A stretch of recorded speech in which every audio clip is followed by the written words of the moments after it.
Dito isso, vamos então para a nossa história aqui. Os ensinos de Jesus. Deixem suas Bíblias abertas, eu não coloquei nas projeções os textos.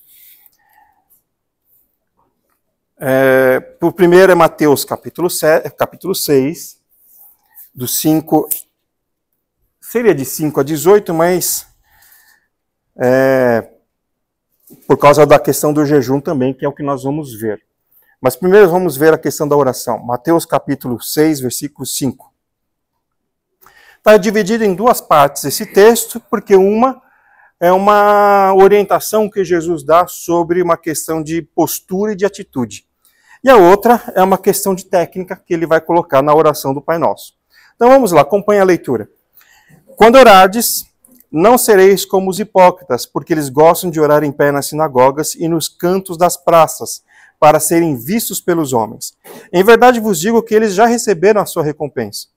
Tu, porém, quando orares, entra no teu quarto e, fechada a porta, orarás a teu pai que está em secreto. E teu pai que vem em secreto te recompensará. Orando, não useis de vãs repetições como os gentios, porque presumem que pelo seu muito falar serão ouvidos. Não vos assemelheis, pois, a eles, porque Deus, o vosso Pai, sabe o de que tendes necessidade, antes que lhe peçais. Então vamos parar aqui nessa primeira parte, vamos ver o que Jesus está querendo dizer aqui. Sobre a oração, a primeira coisa dos versículos 5 a 6 é que Jesus está falando de uma questão de atitude e disposição de coração. Ele faz aí um contraponto entre a atitude de discrição e humildade contra aquela atitude de orgulho e arrogância. A atitude de orgulho e a disposição arrogante no coração, a atitude de discrição e a disposição de humildade no coração. Todos vocês já ouviram aquela explicação sobre o ir à dispensa. O pastor Kevin, há pouco tempo atrás, pregou sobre essa oração do Pai Nosso, e ele explicou para a gente que quando fala que vai ao seu quarto em secreto, na verdade eles estavam falando para ir naquele lugar onde era a parte da casa que era a dispensa dos alimentos, dos cereais, que o povo daquela região ali guardava. As casas eram construídas de maneira bem simples, era um cômodo grande e tinha esse cômodo pequeno onde eles guardavam as coisas. No cômodo grande se fazia tudo. Dormia-se, comia-se, recebia-se visitas e tinha só o terraço, algumas casas onde eram postos os grãos para secar, para que eles pudessem ser armazenados e as roupas que eram lavadas. O texto está falando justamente dessa ideia de você ir à dispensa. Mas a ideia principal é claro, nós hoje não temos uma dispensa como eles tinham, é a ideia de ir para um lugar reservado, um lugar onde você tem um momento particular com Deus. Poderíamos extrapolar para a figura do Antigo Testamento, que era da pessoa ir para a montanha, ir para o monte, ir para dentro da floresta. E lá, num lugar reservado, sem ninguém por perto, a pessoa fazia o seu devocional, a sua oração com Deus. Então, a ideia é ir para um lugar reservado e ter um momento particular com Deus. Um momento em que você não seja, um lugar e um momento em que você não seja distraído por ninguém e nem por nada. É claro que na cidade grande isso é meio difícil. Eu tenho lá o meu quarto reservado para oração, que é o meu quarto de dormir. Mas o meu quarto de dormir ele dá para a rua. E tem o barulho do vizinho passando aspirador no carro, tem o barulho dos cachorros latindo quando passa uma moto fazendo barulho, tem o barulho da moto, tem o barulho dos vizinhos gritando um com o outro. O máximo que eu posso fazer, que está no meu controle, é orientar a minha família para que a minha família não me perturbe. Do contrário, só se eu gastasse um dinheiro com isolamento acústico ali. Mas gastar dinheiro com isolamento acústico, eu teria que gastar dinheiro com ar-condicionado também, porque o isolamento acústico também faz tudo ficar muito quente. Aí você acaba dormindo na oração. No calor, você acaba dormindo. No frio, você dorme também. Porque você sente frio e se agasalha. Aí você fica quentinho, acaba dormindo. Então, é complicado. Por isso, Jesus está falando de ter um momento sério, um momento particular, um momento de discrição. Não é que a oração em público seja ruim. ou seja desaconselhável, não é isso. É que o contexto anterior, dos versículos 1 a 4, que nós não lemos, ele está falando de uma ideia de que aquilo que nós fazemos em público, será que é isso que está no contexto? Isso. O que nós fazemos em público deve refletir aquilo que nós fazemos no privado. Se você não é capaz de, em público, orar do mesmo jeito que você ora no seu privado, a sua oração é vazia. A sua vida cristã é vazia. Aliás, a gente vai ver nos ensinos de Jesus que é sempre isso, e tem que ter uma correlação entre aquilo que você faz em particular e aquilo que você faz em público. Por isso que o primeiro item é o contraponto entre discrição e humildade, e orgulho e arrogância, porque ele está falando daqueles que gostam de orar em público. Orar em público não é desaconselhável, mas ele está falando de pessoas que têm uma atitude diferente quando estão no privado e quando estão em público. No privado eles não eram crentes sinceros, mas em público queriam mostrar que eram super crentes. Então é essa postura que Jesus está condenando pelo contexto que a gente vê do versículo 1 a 4. E aí tem um parênteses, né? Existe uma posição certa para orar? Tem diversas posições, na verdade, para orar. Porque tem uma igreja evangélica que acusa os batistas de não terem uma oração espiritual porque não oram de joelhos. Porque para eles a única oração aceita é a oração de joelhos, que significa humilhação. Mas tem uma posição de mais humilhação ainda de joelhos que eles não fazem, que é a prostrada no chão com o rosto em terra. Essa é a postura de mais humilhação, que essa igreja não faz. Eles acham que só de joelhos é que é a posição certa. Bom, mas nós vemos na Bíblia Esdras orando em pé no meio do público. Grande sacerdote e escriba Esdras.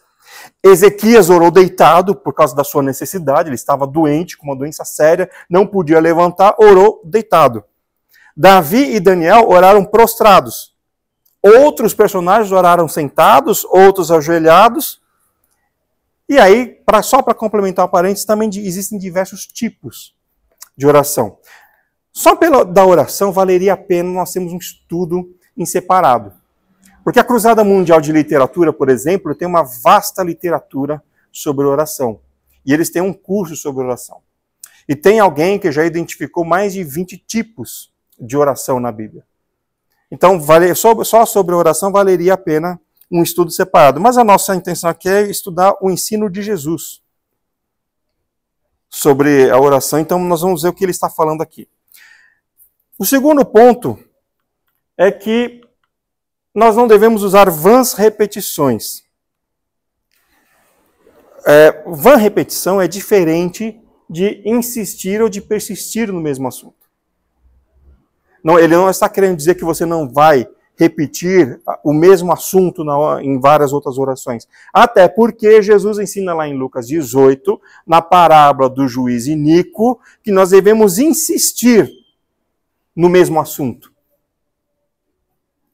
E Lucas 18 ainda começa dizendo o seguinte: com a intenção de ensinar sobre a persistência na oração, disse-lhes Jesus uma parábola sobre o dever de orar sempre e nunca esmorecer. Alguém poderia questionar, bom, mas orar sempre e nunca esmorecer não quer dizer insistir no mesmo assunto. Só que aí ele conta a parábola do juiz iníquo, e a parábola do juiz iníquo mostra uma mulher insistindo no mesmo assunto com um juiz. E ganhando a audiência com o juiz, recebendo a justiça do juiz pela insistência. O juiz fala, bom, eu não sou sincero, não sou honesto, eu sou corrupto, mas como essa mulher está me enchendo a paciência, eu vou fazer justiça para ela. Então, o dever de orar sempre, sem nunca esmorecer, ao qual Lucas se refere no começo do capítulo 18, é exatamente de insistir no mesmo assunto. Porque logo em seguida Jesus ensina isso. A questão é que Jesus fala no versículo 8 aqui de Mateus capítulo 6, que a vã repetição não é necessária porque Deus já sabe o que nós precisamos. Na verdade, quando Jesus fala de vãs repetições, ele está se referindo muito mais à ideia pagã de magia. Porque as religiões pagãs, elas possuem frases e expressões às quais eles atribuem um poder místico. E pela muita repetição daquela mesma frase, daquelas mesmas palavras, tem-se a ideia de que aquilo que é pedido vai acontecer, como uma frase mágica do tipo abracadabra, ou abre-te sésamo. Porque a ideia é de que naquelas palavras, naquela expressão, tem algum poder místico que, pela repetição, vai fazer com que aquilo aconteça. Jesus fala aqui no versículo 8, no versículo 5.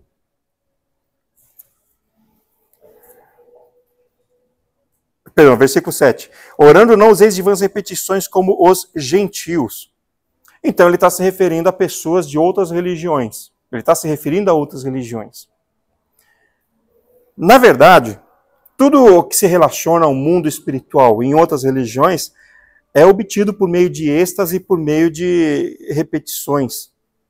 O êxtase provocado por repetições e pelas drogas alucinógenas. Já na época de Jesus, havia na religião persa os derviches.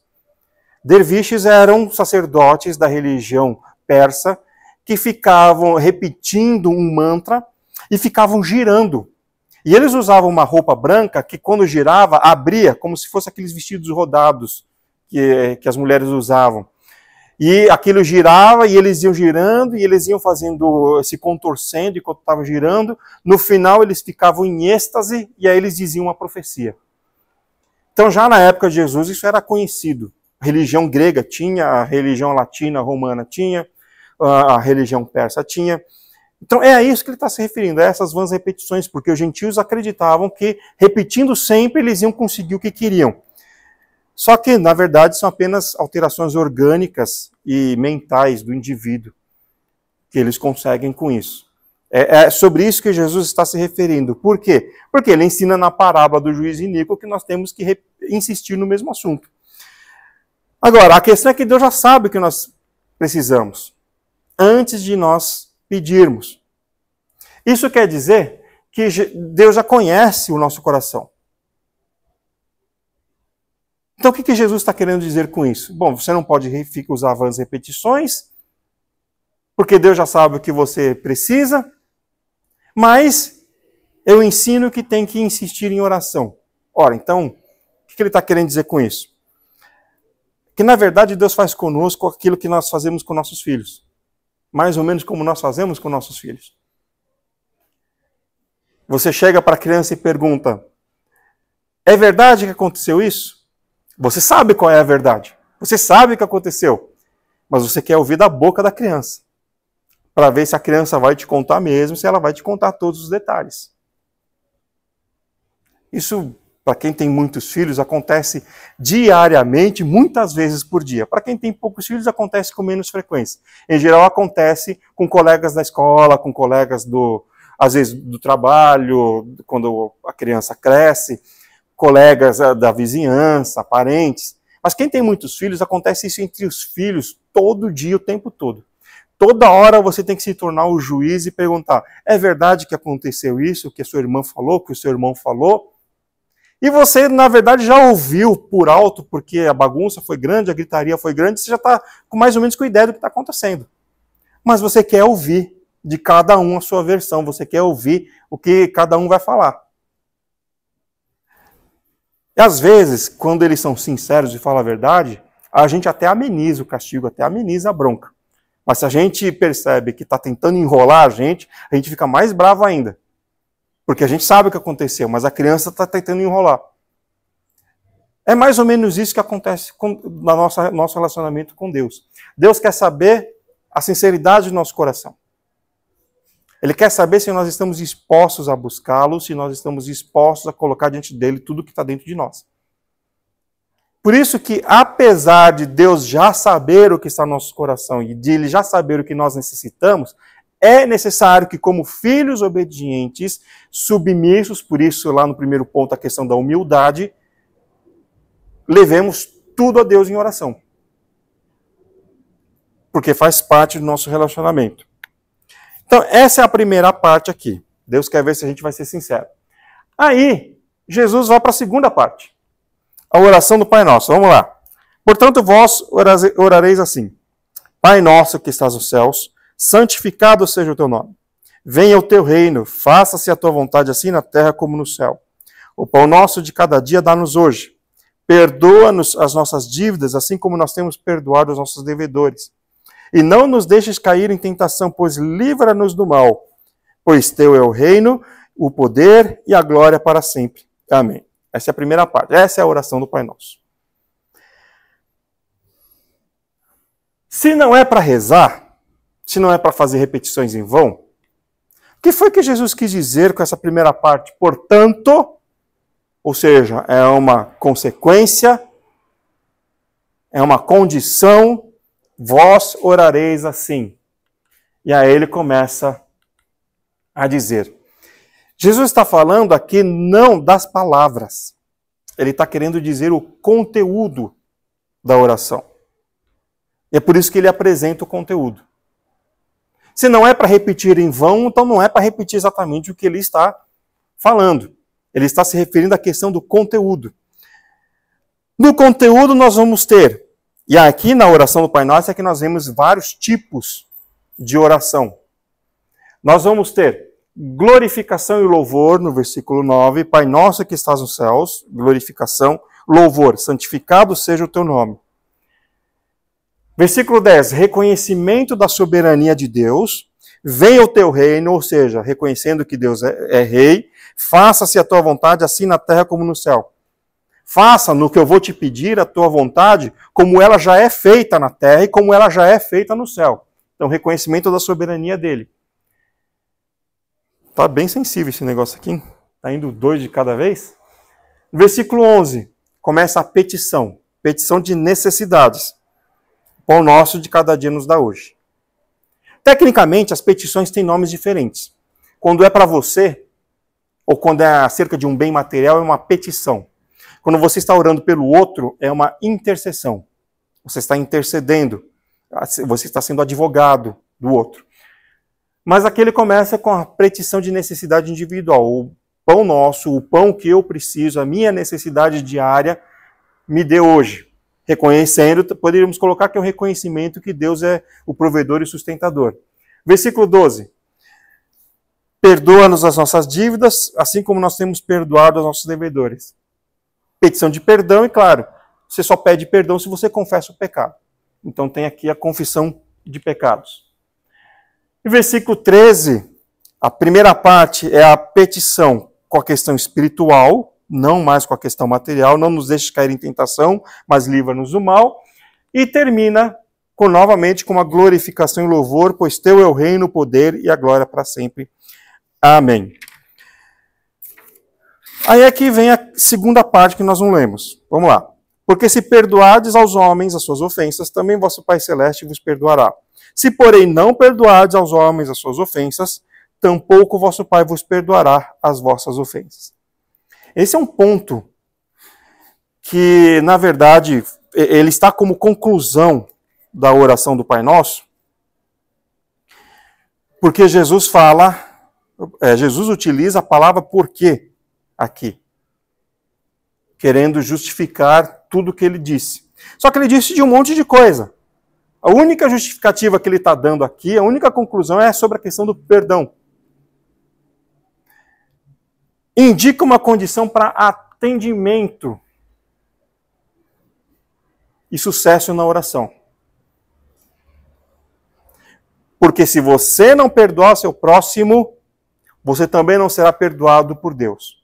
E olha que ele está colocando isso antes e como mais importante do que a glorificação, do que o louvor, do que a petição de bens diários, do que a intercessão e do que a confissão de pecados. É claro que petição de perdão e confissão de pecados andam juntas. Mas ele está colocando o perdão ao irmão antes de orar como uma condição importante para que Deus ouça a oração. Isso sempre me chamou a atenção. Jesus fala de um monte de coisa na oração do Pai Nosso. Mas o ponto que ele quer enfatizar é o perdão ao próximo. Para que a oração seja atendida. Porque ele diz, se você não perdoar, Deus também não vai te perdoar. Ora, mas pediu na oração do Pai Nosso para perdoar. para que a gente pede na oração do Pai Nosso para que Deus nos perdoe. Né? Faz parte do conteúdo que deve ter nas nossas orações. A confissão e o perdão de pecados. Mas se nós não perdoarmos, Deus não vai nos perdoar também. É Jesus que está falando. Agora, tem um outro texto também, 1 Pedro 3,7. E tem algumas pessoas que acusam a Bíblia de ser machista, e acusam os apóstolos, principalmente o apóstolo Paulo, de ser machista e tudo. Mas olha o que Pedro está falando aqui, 1 Pedro 3,7. Maridos, vós igualmente vivei a vida comum do lar com discernimento. Em outras traduções está com entendimento. E tende consideração para com a vossa mulher como parte mais frágil. Tratai-a com dignidade, porque sois juntamente herdeiros da mesma graça de vida, colocando a mulher em pé de igualdade, mas dizendo para o homem tratá-la com dignidade e com consideração, para que não se interrompam as vossas orações. Em outras versões mais antigas está para que sejam ouvidas as vossas orações ou para que não sejam rejeitadas as vossas orações. Quer dizer, para Deus ouvir as orações, tem condições que devem ser preenchidas. Eu costumo usar esses versículos para combater aqueles que pregam uma graça barata, né, uma salvação pela graça barata. A salvação pela graça é gratuita, de fato, ela é pela fé. Mas existem condições. Se você não for perdoado, você não vai ser salvo. Se você não reconhecer que Jesus é o único e suficiente Salvador, você não vai ser salvo. Se você não tiver fé, você não vai ser salvo. Então existem condições. E a condição para a oração ser ouvida está aqui, perdoar os pecados. E no caso dos homens, o que significa tratar com dignidade? Não menosprezar, não humilhar, não bater, não ofender. Tudo aquilo que vocês pensarem sobre como tratar com dignidade e com inteligência a esposa, está incluído aí. E por aí eu já sei de muitos pastores que não têm suas orações ouvidas. Porque humilham, menosprezam as mulheres, suas mulheres. E tem muito crente de igreja, que aqui na igreja é líder da igreja. Não sei aqui na IBASF, tá? Estou falando de igrejas que eu já conheço, com quem eu convivi, com outras pessoas de maneira bem mais íntima. É um grande servo de Deus na igreja, mas em casa bate na mulher. Mas, sim, não é que bate, porque os dois brigam. Não, o cara espanca a mulher. Mas na igreja ele posa de santo. É muito comum, tá, irmãos? Assim como também é muito comum o outro lado. Tem muita mulher que humilha, que trai, que menospreza o marido, mas na igreja ela é a santa do pau oco. Só um outro parênteses aqui, na oração. Tá, então, a confissão de pecados, perdão de Deus e perdão ao próximo são questões primordiais na oração. Não sou eu que estou falando, está no texto aqui. Não estou nem interpretando o texto, tá? Jesus está falando, se você não perdoar o seu irmão, Deus também não vai te perdoar. Mas na oração a gente pode incluir, aí tem os diversos tipos de oração. Ação de graças, Paulo fala lá em 1 Timóteo capítulo 2, ação de graças, súplica, intercessão. Mas em outros trechos da Bíblia tem a meditação, tem a contemplação, tem a exaltação, tem a bênção, tem a maldição, tem a queixa, tem a murmuração. Esses três últimos que parecem orações que nós não devemos fazer, tem servos de Deus fazendo elas.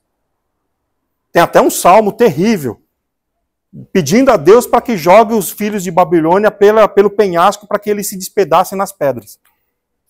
Então é uma oração de maldição. Tem o próprio Eliseu mandando cair fogo do céu, mandando as ursas lá comerem os rapazinhos que estavam zombando dele ser calvo. Ele fez uma oração ali. Então nós vamos encontrar esses exemplos. Tem mais tipos de oração, tem tipos de oração ali que dá para se subdividir em dois tipos. Mas isso, como eu disse no começo da aula, é tema para um outro estudo especificamente sobre oração e não sobre os ensinos de Jesus. Aqui é sobre os ensinos de Jesus em relação à oração e jejum. Vamos lá. Mateus 7, que é a continuação do Sermão do Monte, mas só mais para frente ele vai falar o seguinte. Mateus 7, versículos 7 a 12. Pedi e dar-se-vos-á, buscai e achareis, batei e abrir-se-vos-á. Pois todo o que pede recebe, o que busca encontra, a quem bate abrir-se-lhe-á. Ou qual dentre vós é o homem que, se porventura o filho lhe pedir pão, lhe dará uma pedra? Ou se lhe pedir um peixe, lhe dará uma cobra? Ora, se vós que sois maus, sabeis dar boas dádivas aos vossos filhos, quanto mais vosso Pai que está nos céus dará boas coisas aos que lhe os pedirem. Tudo quanto, pois, quereis que os homens os façam, assim fazei o vós também a eles, porque esta é a lei e os profetas. Do versículo 7 até o versículo 12, é uma interpretação que Jesus está dando sobre a lei de Moisés. Por isso que ele fala, porque esta é a lei e os profetas. Aqui no Sermão do Monte, ele está reinterpretando toda a lei de Moisés para aquele povo. Então vamos lá, o tema principal desse trecho é o seguinte: tudo que nós pedimos, tudo que nós precisamos, tudo que nós queremos, nós devemos pedir a Deus. Porque Ele é o único que é bom. E Ele vai nos atender mesmo que não seja do jeito que nós esperamos ou que nós queremos. E aqui quando ele diz pedir e dar-se-vos-á, buscar e achareis, ele não está falando só de bens materiais. À primeira vista parece isso. Mas você pode extrapolar isso para pedir consolo, pedir paz, pedir a reconciliação de alguém, pedir a conversão de alguém, pedir perdão dos pecados de alguém, pedir a união entre o povo da igreja, e pedir união entre a família, pedir para um bem material para uma outra pessoa, pedir por uma solução de problemas, tudo. A ênfase aqui é pedir e será dado. Outra coisa, buscar e achareis. Buscar respostas. Buscar o consolo, buscar orientação e achareis. Batei e abrir-se-vos-á. Aí a ideia de que se você chegar diante de Deus, Ele vai se abrir, Ele vai abrir a sala do trono para você entrar e fazer o pedido. Porque a ideia é você se achegando a Ele e Ele está na sala de audiência. Ele vai abrir a porta e você vai entrar, Ele vai te atender. E a figura é, bom, se vocês que são maus sabem dar boas coisas para os seus filhos, ainda mais Deus, que é bom de verdade. Só que Ele não vai dar boas coisas? Aí vem aquela história, né? Que nem sempre o que a gente acha que é bom para nós é de fato bom para nós. Só Deus é que sabe. Então por isso que eu terminei ali, mesmo que não seja do jeito que nós queremos ou que nós esperamos. Mas Ele vai nos atender. Nessa Bíblia aqui, que é a Almeida Revista e Atualizada, tem o título em que o editor da Bíblia colocou: Jesus incita a orar, Jesus exorta a orar, Jesus estimula a orar. A ideia é que Jesus está estimulando as pessoas a orarem porque elas serão atendidas se orarem. Mas qual é o motivo de Jesus ter dito isso? O motivo é que o ser humano ele está bem descalibrado. O motivo é que o ser humano não procura Deus. O ser humano prefere confiar em si mesmo. Mas vocês viram lá, estava escrito. O ser humano prefere confiar em si mesmo. E quando eu digo ser humano, aqui, esqueçam esse ser humano aí. O crente não procura Deus. O crente prefere confiar em si mesmo. Ele prefere tomar decisões, ele prefere resolver as coisas com sua própria força, com sua própria sabedoria. E o motivo desse trecho aqui é que Jesus está falando para as pessoas que elas têm que buscar a Deus e não confiar em si mesmas. É interessante que isso esteja em Mateus, porque nós entendemos que Mateus foi escrito para os judeus que estavam esperando o Messias. E Mateus queria mostrar para eles que Jesus é o Messias. Ora, é por isso que no livro de Hebreus nós vamos ter várias parábolas em que os judeus vão chegar para Jesus e vão falar: mãe, mas nós somos descendentes de Abraão, mas nós somos filhos de Abraão, mas nosso pai é Abraão. Porque eles confiavam nos patriarcas, eles confiavam na sua ancestralidade, eles confiavam no fato de serem o povo escolhido de Deus. E por serem o povo escolhido de Deus, não precisavam fazer mais nada. Eram especiais. Deus iria atendê-los porque era uma obrigação de Deus atendê-los para Deus cumprir, porque Deus tinha que cumprir suas promessas.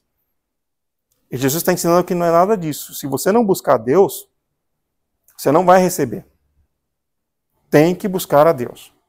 Esse é a principal intenção de Jesus aqui, porque o ser humano não busca, porque os judeus da época dele não buscavam a Deus. Viviam uma vida religiosa baseada na sua ancestralidade, na sua herança ancestral, na sua herança de fé. E por isso não aceitaram Jesus, porque eles estavam esperando um ancestral como o rei Davi.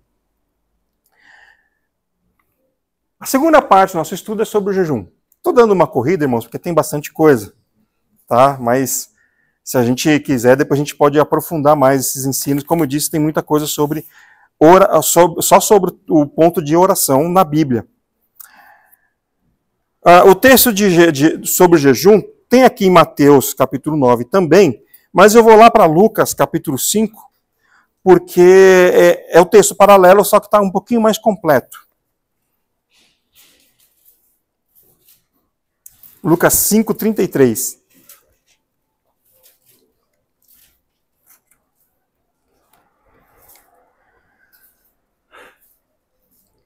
Disseram-lhe eles: os discípulos de João e também os dos fariseus frequentemente jejuam e fazem orações. Os teus, entretanto, comem e bebem. Jesus, porém, lhes disse: podeis fazer jejuar os convidados para o casamento enquanto está com eles o noivo? Dias virão, contudo, em que lhes será tirado o noivo, e naqueles dias sim jejuarão. Também lhes disse uma parábola: ninguém tira um pedaço de veste nova e o põe em veste velha, pois rasgará a nova, e o remendo da nova não se ajustará à velha.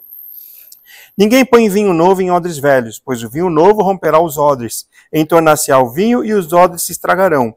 Pelo contrário, vinho novo deve ser posto em odres novos, e ambos se conservam. E ninguém, tendo bebido vinho velho, prefere o novo, porque diz: o velho é excelente. Vamos lá, por partes aqui, porque o texto é bem complicado.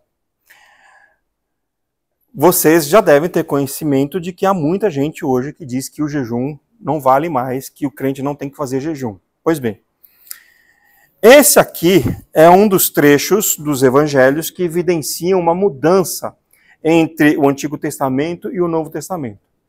Já disse para os irmãos em aulas anteriores que não há divisão entre o Antigo e o Novo Testamento. É tudo uma continuidade, por diversas razões. Primeiro, porque Jesus está vivendo o Antigo Testamento. Quando Jesus cita as Escrituras e quando os apóstolos citam as Escrituras, eles estão citando o Antigo Testamento. O Novo Testamento só foi formado 1.500 anos depois, mais ou menos. E ainda assim tinha discussão. Porque Martinho Lutero, por exemplo, achava que o livro de Tiago não devia fazer parte da Bíblia. E durante um certo tempo não fez mesmo. O livro de Apocalipse tinha várias dúvidas sobre se deveria constar também. Então, mesmo Martinho Lutero, na Reforma, questionava ainda o livro de Tiago, e havia algumas versões da Bíblia que não tinham a carta de Tiago. Então, o Novo Testamento só existiu depois de 1.500 anos depois de Cristo, que foi formado. Portanto, não existe diferença entre Antigo e Novo Testamento, porque Jesus viveu o Velho Testamento, o Antigo Testamento. Fomos nós que depois é que fizemos essa separação, porque nós temos uma consciência do todo. Mas na época da Igreja Cristã Primitiva, eles não tinham essa consciência, eles não estavam enxergando esse todo ainda, porque eles estavam vivendo aquela época. Então eles não faziam essa separação. Mas esse trecho mostra uma diferença nas coisas. O versículo 33 está falando que os discípulos de João e os fariseus... deixa tudo aí, vai. Os discípulos de João são os representantes da velha aliança. Eles estão aguardando o Messias.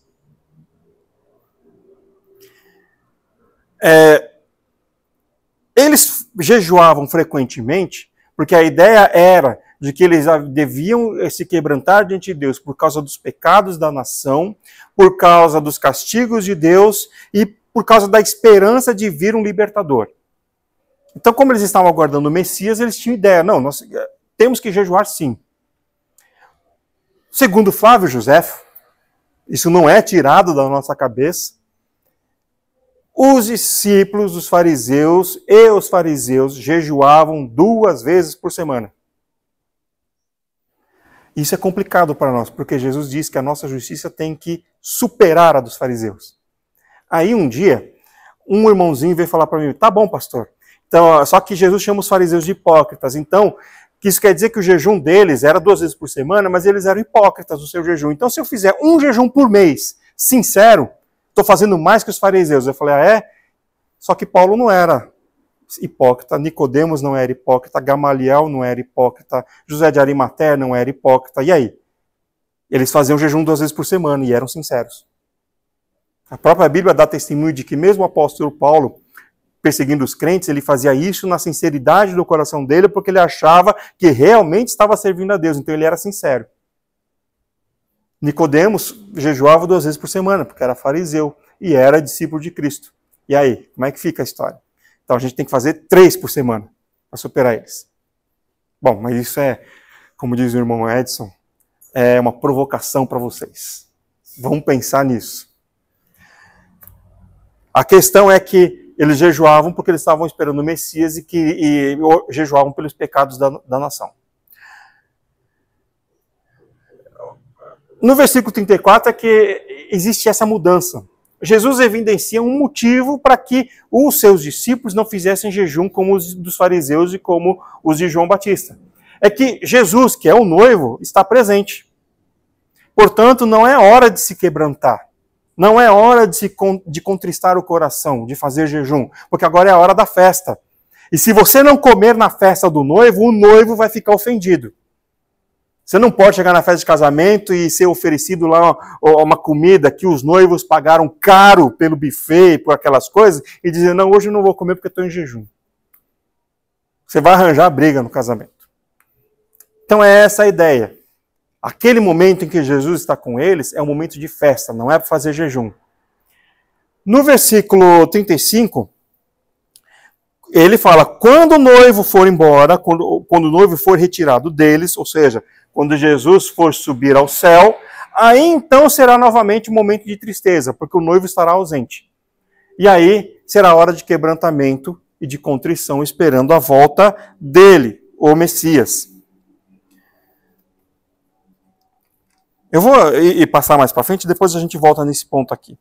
Porque do versículo 36 a 39, Jesus está falando de uma coisa que parece que não tem nada a ver com o texto aí, né? Que é a questão a relação entre remendo e roupa, odre e vinho. Na verdade, Jesus está tentando... ele está se referindo ao ato que as pessoas têm de conciliar coisas velhas com coisas novas. Mas a conciliação, muitas vezes a gente tenta fazer juntando as duas coisas. E nem sempre dá para juntar as duas coisas, o velho e o novo. Vai chegar um momento em que o velho tem que dar lugar ao novo. A minha sogra, por exemplo, ela teve uma Brastemp durante 20 anos. Eu lembro, quando eu conheci a Fernanda, que ela comprou essa Brastemp. Era nova. Na verdade, eu tinha comprado já faz 1 ano. Era nova. Por favor, me patrocine, porque eu vou fazer merchandising agora, né, Brastemp? Já que vai para o YouTube. Durou 20 anos essa Brastemp dela. Mas acontece que tem tanta gente especializada em conserto de Brastemp que fica fácil. Porque tem manutenção fácil e peças baratas. Então toda vez ela quebrava, ela ligava lá para a manutenção, o cara vinha, consertava, coisa de R$50 o conserto. E foi durando 20 anos. Esse ano ela teve que comprar uma nova, porque já não dava mais para consertar a máquina. Já estava bem gasta, era o motor que já estava com problema. Comprar um outro motor era quase o preço de uma máquina mais simples à vista. Então ela decidiu comprar uma outra Brastemp, para durar mais uns 20 anos aí. Ela foi trocando as peças, foi consertando até onde deu. Mas chegou uma hora que não dá mais, ela teve que trocar. É sobre isso que Jesus está falando aqui. Chegou uma hora que o Antigo Testamento valia. Supria valia no sentido de que ele abordava todas as necessidades. Mas ia surgir coisas novas que o Velho Testamento não ia dar conta. Ele não foi invalidado, ele continua valendo, mas coisas novas fugiam do alcance do Velho Testamento. Então é por isso que ele está falando dessa figura de linguagem aqui. Todos eles entendiam, claro. Uma roupa velha chega no momento em que ela deve ser ou jogada fora ou reformada. Reformar é diferente de remendar. É quando você pega aquela calça e corta as pernas da calça e faz uma bermuda ou faz um short. Você não remenda mais a calça, você simplesmente muda ela e faz ela uma nova peça de roupa. Então, uma roupa velha deve ser jogada fora, porque chega um momento que não dá mais para remendar. A questão do vinho e do odre é mais importante para nós. Porque o vinho e o odre, eles devem envelhecer juntos. O odre era feito de couro, e era onde era guardado o vinho. Ele podia ser velho ou ser novo, porque o odre, na verdade, ele não era usado para na adega. Na adega eram usados os barris. O odre ele era usado para carregar o vinho em viagens. Se você colocasse um vinho novo num odre velho, o vinho novo ia fermentar. E os gases da fermentação iam romper o odre velho, porque ele ia esticar e não ia suportar a pressão do vinho novo. Você tinha que usar um vinho envelhecido no mesmo odre, porque aí o odre novo, junto com o vinho novo, esticou, laciou, alcançou o máximo da sua elasticidade, e o vinho que está lá dentro também alcançou o máximo de fermentação que podia. E aí o odre não arrebenta. Então é dessa figura que ele está falando. Nós estamos com uma nova ideia agora. A nova aliança. Vai vir a questão do Espírito Santo mais para frente. E aquilo que é antigo não vai suportar as coisas novas que o Espírito Santo vai trazer para a vida do povo de Deus. Não vai aguentar, a lei de Moisés não vai suprir todas as necessidades, porque a lei de Moisés ela é restrita ao povo israelita, ao povo hebreu. E Jesus está falando para trazer gente de todas as outras nações. Então vai ter problema. Por isso ele faz essa ideia do vinho e o odre terem que ser iguais. Eles devem envelhecer juntos. Então a referência é que uma ideia antiga, que era correta, como a do jejum dos fariseus e dos discípulos de João Batista, deveria ser trocada por outra. Não porque a ideia antiga é obsoleta, é ultrapassada, mas porque a ideia nova agora é uma conclusão, é uma consumação da ideia antiga. É o passo seguinte. Mas para dar esse passo seguinte era necessário todos aqueles passos atrás. Então fica assim mais ou menos. Olha, eu montei esse quadrinho. Os fariseus e os discípulos de João eram representantes do Antigo Testamento, jejuavam pela vinda do Messias. Os discípulos de Jesus representam a transição, porque eles estão vivendo o Antigo Testamento, mas eles vão propor uma coisa nova, o novo povo de Deus, a igreja. Só que eles não jejuam porque eles estão na festa pela presença do Messias. A igreja de Cristo, que aí sim começa o Novo Testamento, jejua pela volta do Messias. Então, o único período em que não se jejuou foi aquele período em que o próprio motivo do jejum estava presente. Jesus estava presente.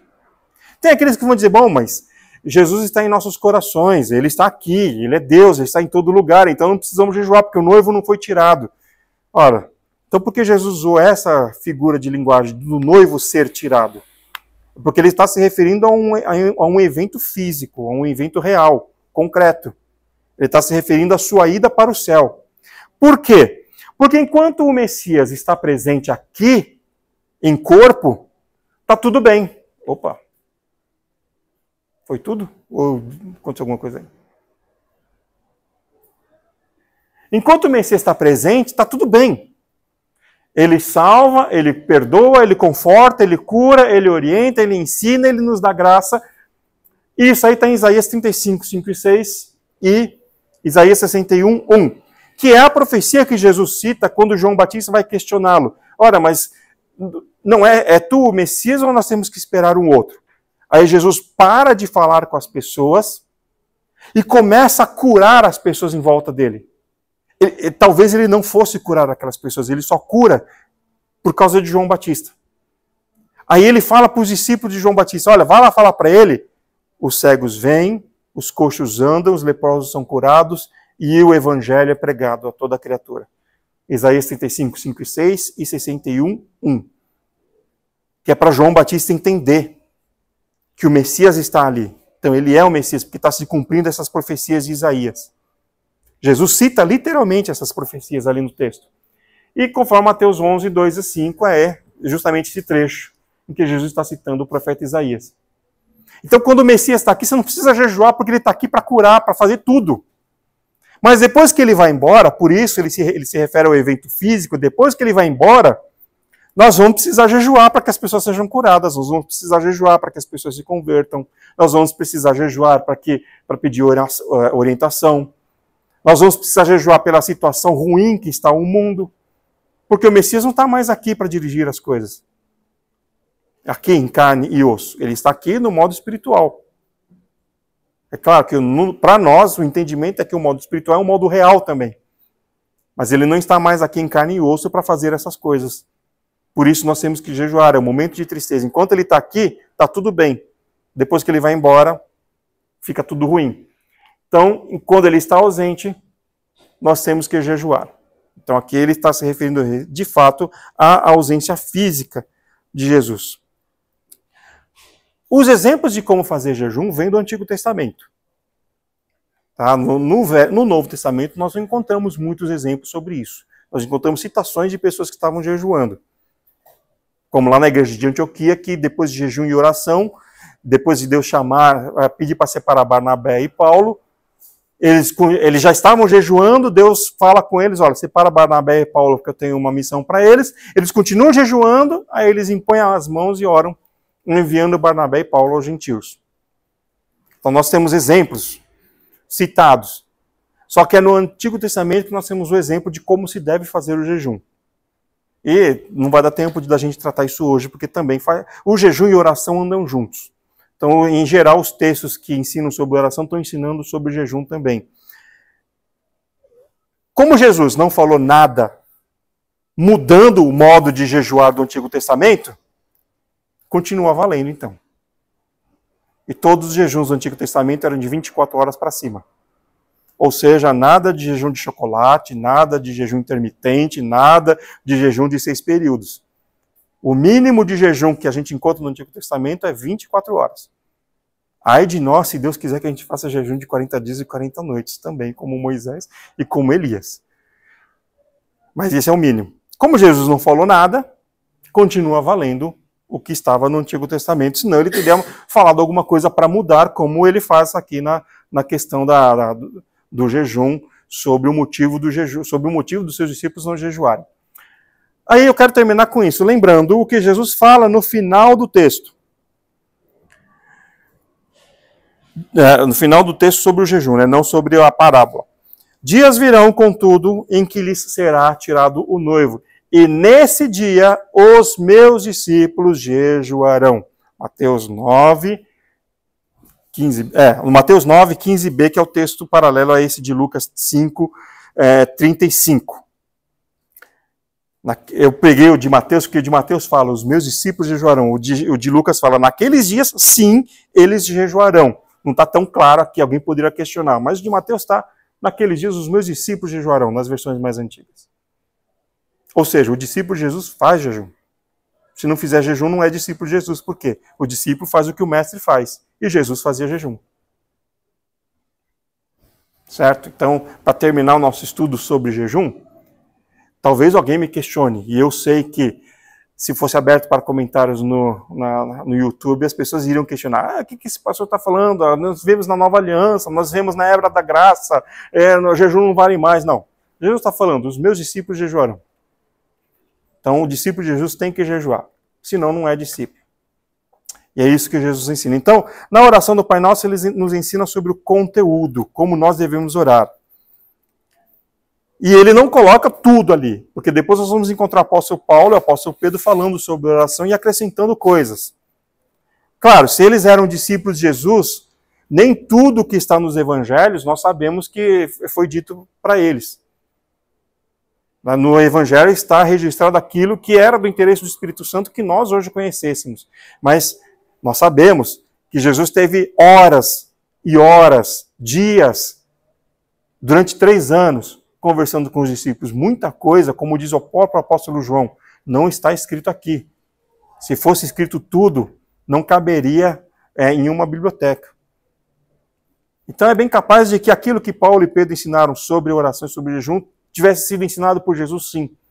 Mas Jesus quis ensinar aqui na oração do Pai Nosso o básico para a nossa oração. E o básico é, a oração tem que conter aquelas coisas, a oração tem que ter uma atitude de humildade e de discrição. A oração tem que ser, nós temos que orar porque Deus quer conversar conosco. Ele é o nosso Pai e Ele quer que nós peçamos as coisas para Ele e que nós não confiemos em nós. E Ele quer que nós perdoemos ao nosso irmão, para que as nossas orações sejam atendidas. E o jejum? O jejum é uma atitude de quebrantamento e contrição, muito útil para ajudar na oração, para você se quebrantar na oração. Lembrando que os discípulos de Jesus vão jejuar. Aí vocês vão dizer, bom, mas tem motivo, tem que ter um motivo, né, para jejuar. Motivo não falta. Aqui na esquina tem um monte de pessoas de rua morando ali, precisam de conversão, precisam de remédios, precisam de comida, precisam de livramento das drogas, dos vícios, precisam de restauração das suas famílias. Aqui na esquina tem motivo. Se eu olhar para aqui, cada um de vocês é um motivo para eu jejuar. A igreja é um motivo para nós jejuarmos. A situação do nosso país é um motivo para nós jejuarmos. Motivo não falta. Porque tudo só vai ficar bem, como diz Jesus, quando o noivo estiver com a gente. E nesse caso, ele não vai mais estar com a gente. Seremos nós que estaremos com ele. E nesse caso, vai ser bem diferente de quando ele veio, porque ele veio num mundo cheio de problemas. A próxima vez, seremos nós que vamos sair desse mundo de problemas. E aí não vamos mais ter motivo para jejuar, porque estaremos lá no céu com ele. Amém? Vamos ficar de pé? Nosso tempo está bem corrido. Vamos orar. Senhor Deus, nós te agradecemos por essa manhã, pelo estudo.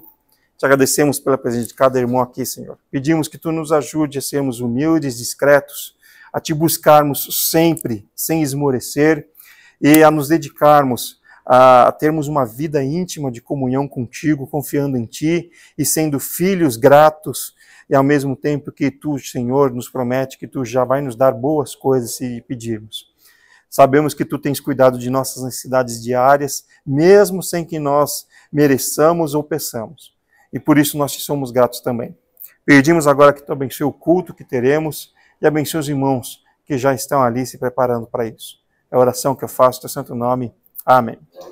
Amém. Obrigado pela presença de todos. Deus os abençoe.